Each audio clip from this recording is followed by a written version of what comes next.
Video number 2 में हम लोगों ने देखा था कि टेस्ट क्रॉस के बारे में देखा था हम लोगों ने। अब आगे वीडियो नंबर 3 में हम लोग देखते हैं प्रिंसिपल और law of inheritance. Video number 3 में हम लोग देखते हैं प्रिंसिपल और लॉ ऑफ इनहेरिटेंस। ये लॉ ऑफ इनहेरिटेंस जो है इसके बारे में हम लोग देख रहे हैं। ये लॉ ऑफ इनहेरिटेंस में यहाँ पे ये बता रहा है कि based on observation of monohybrid cross, ये मोनोहाइब्रिड क्रॉस जो होता है सिंगल कंट्रास्टिंग कैरेक्टर का, जैसा कि हम लोगों ने देखा है कि tall plant and dot plant में जो हो रहा है, Mendel propose law of inheritance. Monohybrid के आधार पे उन्होंने दिया लॉ ऑफ इनहेरिटेंस मेंडल ने दिया। मेंडल ने कितने लॉ ऑफ इनहेरिटेंस दिया? तो मोनोहाइब्रिड क्रॉस के आधार पे उन्होंने 2 लॉ ऑफ इनहेरिटेंस दिया। कितना दिया? 2 लॉ ऑफ इनहेरिटेंस। तो इसके बारे में हम लोग देखते हैं। पहला ये बता रहा है कि लॉ ऑफ डोमिनेंस, पहला लॉ जो है मोनोहाइब्रिड, ये हम लोग को ध्यान देना है कि मोनोहाइब्रिड क्रॉस के आधार पे मेंडल ने 2 लॉ ऑफ इनहेरिटेंस दिया। 2 लॉ ऑफ इनहेरिटेंस। पहला क्या है? पहला है लॉ ऑफ डोमिनेंस। पहला है law of dominance states that, law of dominance क्या कहता है? लॉ ऑफ डोमिनेंस कहता है कि character are controlled by discrete units called factor. Mendel ने उस समय उसको फैक्टर कहा। उन्होंने कहा कि जो कैरेक्टर है, character are controlled by discrete units, वो ये फैक्टर, उन्होंने कहा कि फैक्टर के द्वारा जो है ये कंट्रोल होता है। और उन्होंने क्या कहा कि factors always occur in pair. ये फैक्टर जो है जब भी होगा वो पेयर में होगा। फैक्टर जब भी होगा वो पेयर में होगा। और इसमें इन्होंने कहा कि डिसिमिलर पेयर ऑफ फैक्टर, जो डिसिमिलर पेयर ऑफ फैक्टर्स है, dissimilar pair of factor, one member of pair dominant to other. कह रहा है कि जो डिसिमिलर है उसमें एक पेयर जो है डोमिनेंट है टू द अदर्स, उसमें one member of pair dominant to the other, उसमें एक जो है डोमिनेंट है। तो लॉ ऑफ डोमिनेंस में हम लोगों ने देखा 3 पॉइंट हम लोगों ने देखा कि ये फैक्टर के थ्रू होता है, फैक्टर पेयर में है, और डिसिमिलर पेयर ऑफ फैक्टर है उसमें वन जो है डोमिनेंट है, वन जो है ये डोमिनेंट है। तो लॉ ऑफ डोमिनेंस के बारे में ये देख रहे हैं। अब हम लोग देखते हैं कि ये रिसेसिव और डोमिनेंट, ये है डोमिनेंट और ये रिसेसिव बार बार आ रहा है। हम लोगों ने कैपिटल टी जो है, या फिर स्मॉल टी हम लोगों ने ये देखा है, या फिर कैपिटल टी स्मॉल टी करके देखा है। इसमें हम लोग देखते हैं कि ये टी जो है, ये टी है तो ये डोमिनेंट है। टी जो है ये कैपिटल टी डोमिनेंट है, स्मॉल टी जो है ये रिसेसिव है। ये कैपिटल टी देखा था कि ये डोमिनेंट है और स्मॉल टी क्या है, ये रिसेसिव है। इसके बारे में हम लोग देखते हैं कि डोमिनेंट में क्या कर रहा है कि व्हेन ए फैक्टर और allele expresses itself in the absence of presence of a dominant factor is called dominance। यहाँ पे देखते हैं रिसेसिव में क्या है, it can only express itself in the absence of और it's a recessive factor alleles. ये जो है ये कैपिटल टी होगा या कैपिटल टी तो ये डोमिनेंट होगा, या फिर कैपिटल टी स्मॉल टी होगा तो भी ये डोमिनेंट होगा। ये जो है कैपिटल टी और रिसेसिव में क्या है कि स्मॉल टी होगा तभी ये जो है आपका वो रिसेसिव में ये आएगा। नेक्स्ट जो है डोमिनेंट में देख रहे हैं हम लोग, अब it form A complete functional enzyme that perfectly express it.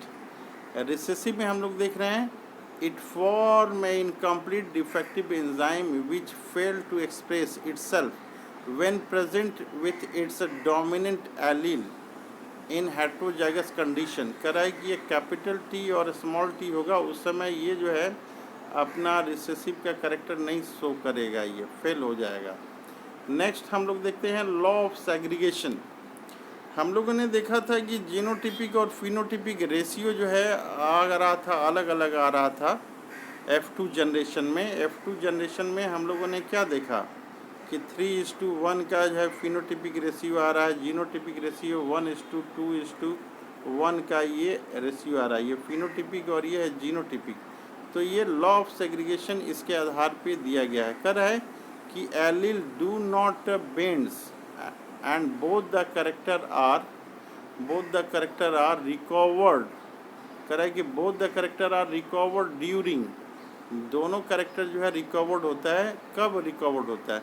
Gamete formation in F2 generation. F2 generation में दोनों करेक्टर जो है ये आ रहा है। कह रहा है कि during gamete formation traits segregate, separate हो रहे हैं, separate from each other and passes to different gametes, और वो डिफरेंट गैमिट्स में वो चले जा रहे हैं। कह रहा है कि homozygous produce similar kind of gametes, homozygous similar kind of gametes दे रहे हैं, बट हेट्रोजाइगस जो है produce different kind of gametes. Heterozygous जो है वो different kind of gamete with the different traits, वो उसका ट्रेड्स भी जो है ना डिफरेंट ये हो जा रहा है। तो ये लॉ ऑफ सेग्रीगेशन में हम लोगों ने देखा कि अलग अलग होमोजाइगस और हेट्रोजाइगस जो है किस तरह से ये फिनोटाइपिक रेशियो और जीनोटाइपिक रेशियो दोनों में अलग अलग हो जा रहे हैं। अब हम लोग देख रहे हैं इनकम्प्लीट डोमिनेंट। ये बहुत ही इम्पॉर्टेंट है। एग्ज़ाम में कभी कभी ये 3 नंबर का क्वेश्चन ये आता है, क्वेश्चन 3 नंबर का ये आता है। क्वेश्चन में देता है कि एक्सप्लेन इनकम्प्लीट डोमिनेंस क्या है ये बताइए आप। तो अभी तक हम लोगों ने मेंडल का मोनोहाइब्रिड क्रॉस हम लोगों ने देखा था, मोनोहाइब्रिड क्रॉस देखा था। अब हम लोग देख रहे हैं कि इनकम्प्लीट डोमिनेंस क्या है, ये किस तरह से मोनोहाइब्रिड क्रॉस है ये अलग प्रॉपर्टी शो करता है।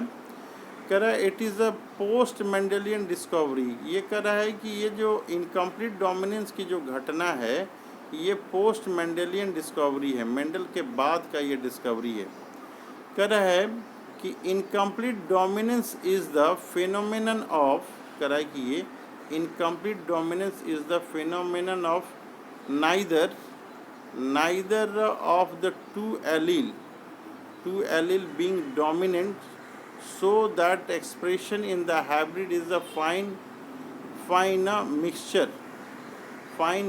कह रहा है कि इसमें जो है डोमिनेंट कोई नहीं हो पाता है, ये एक्सप्रेशन जो होता है वो मिक्सचर के रूप में होता है, और इंटरमीडिएट मिक्सचर नहीं होगा तो वो इंटरमीडिएट होगा between the expression of the to alleles, ये दोनों के बीच में हो जाएगा। कर रहा है आगे इसका एग्जाम्पल में कि स्नैपड्रैगन जो है जिसको मिराबिलिस ज़ैल्पा भी बोलते हैं। कह रहा है कि there are 2 types of pure breeding. इसमें 2 तरह के जो है 2 तरह के प्योर ब्रीडिंग प्लांट्स मिलते हैं। इसमें कितने तरह के प्लांट मिलते हैं? 2 तरह के, 2 types of pure breeding plants इसमें होता है। क्या क्या होता है? 2 तरह का, एक रेड होता है और दूसरा रेड फ्लावर होता है और दूसरा जो है वाइट फ्लावर होता है। इसमें कह रहा है कि एक रेड और वाइट फ्लावर होता है। कह रहा है कि जब क्रॉसिंग कराते हैं इसमें, on crossing the 2 F1 plant possess pink flower.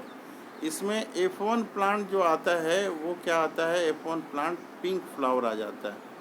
हम लोग F1 प्लांट पिंक फ्लावर आ रहा है। देखिए ये ध्यान देना है, इसमें एक रेड लिया और एक जो है वाइट था, तो इसमें F1 में पिंक आ गया, ये ना रेड आया ना वाइट आया, ये बीच का आ गया, पिंक आ गया। कह रहा है कि ऑन सेल्फिंग देम, ये कह रहा है कि दोनों को सेल्फिंग कराया गया। तो F2 जनरेशन में क्या आ रहा है? F2 जनरेशन में ये एक रेड आ जा रहा है, एक रेड आ जा रहा है, 2 पिंक आ जा रहा है और एक वाइट आ रहा है। प्लांट था कैसा? रेड और वाइट था, लेकिन यहाँ पे क्या रिज़ल्ट आ गया? 3 रिज़ल्ट आ गया। F2 में ये 3 रिज़ल्ट आ गया, एक हो गया रेड, 2 हो गया पिंक और एक हो गया वाइट। तो ये कह रहा है कि पिंक फ्लावर जो आया है, ये pink flower is due to incomplete dominance. ये पिंक फ्लावर जो आया है ये इनकम्प्लीट डोमिनेंस के थ्रू ये आया है। अब हम लोग इसके क्रॉस को देखते हैं। ये यहाँ पे बता रहा है कि F1 ये हम लोगों ने एक रेड फ्लावर लिया कैपिटल आर, और एक वाइट फ्लावर लिया हम लोगों ने स्मॉल आर। ये जब गैमिट फॉर्मेशन F1 में होगा तो ये कैपिटल आर गैमिट बनाएगा, ये स्मॉल आर गैमिट बनाएगा। दोनों ये हाइब्रिड होके कैपिटल आर और स्मॉल आर बनाएगी। कैसा होगा ये, वो रेड होगा कि वाइट? तो ये ना रेड होगा वाइट, ये पिंक फ्लावर यहाँ पे आ गया। इस पिंक फ्लावर को फिर F2 जनरेशन में जो है ये गैमिट बनाएगा। तो कैसा गैमिट बनाएगा? ये R capital R small R और ये कैपिटल आर स्मॉल आर बनाएगा।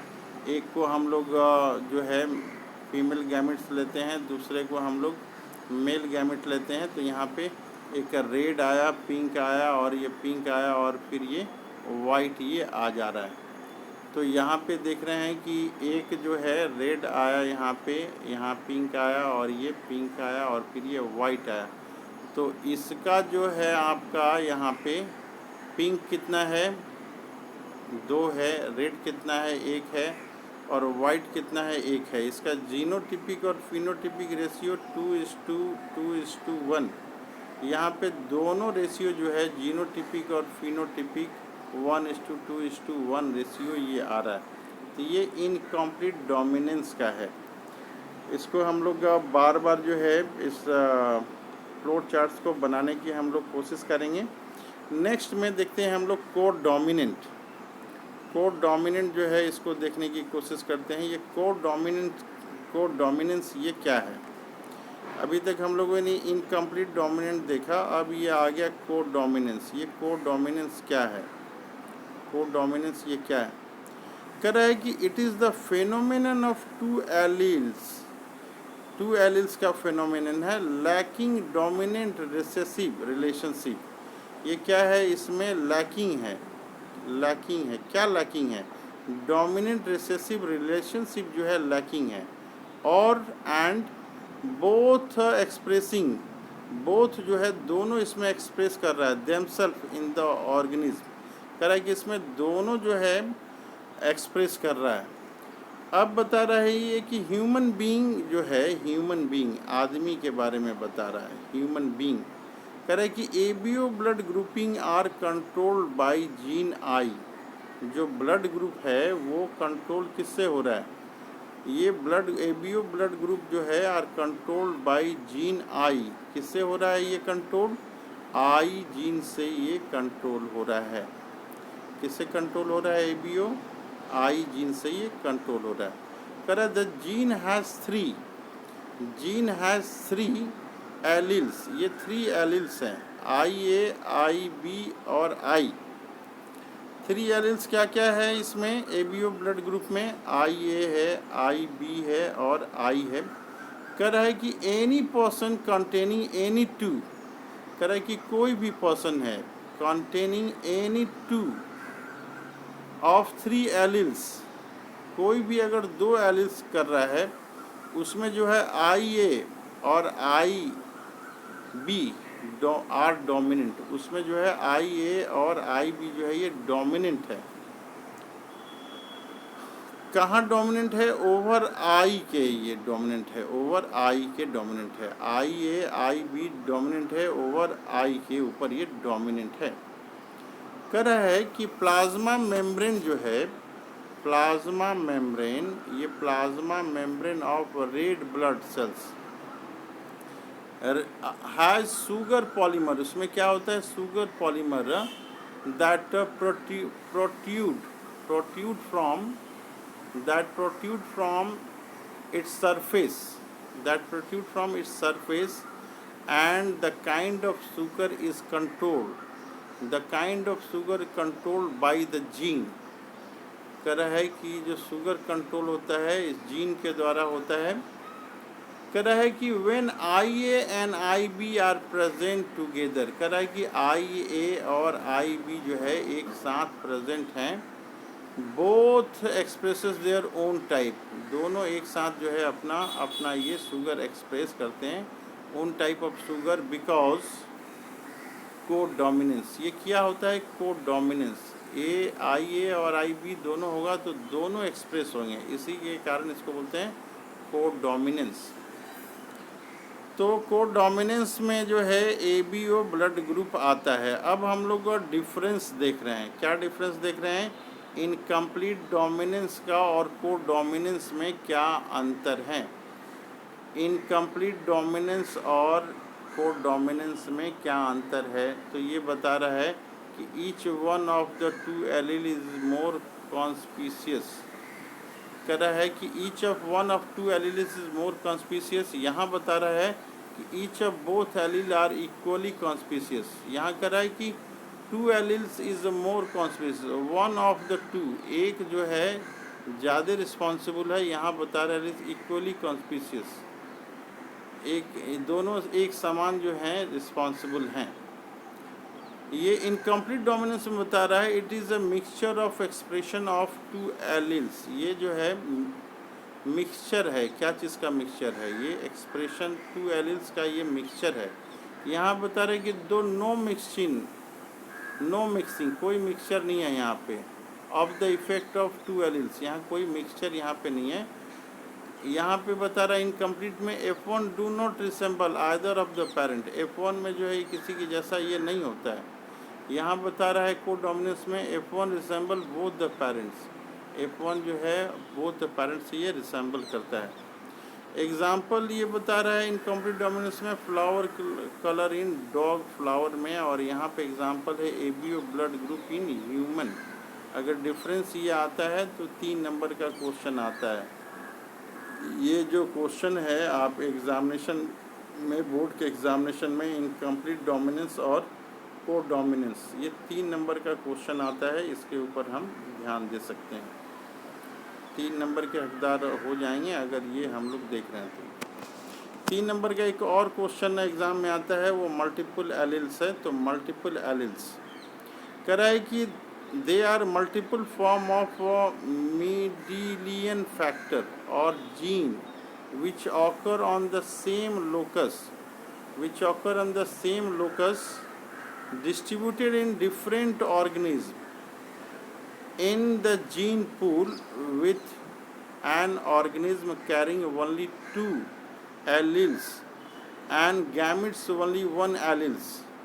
कह रहा है कि ABO blood grouping also provided good example of multiple alleles.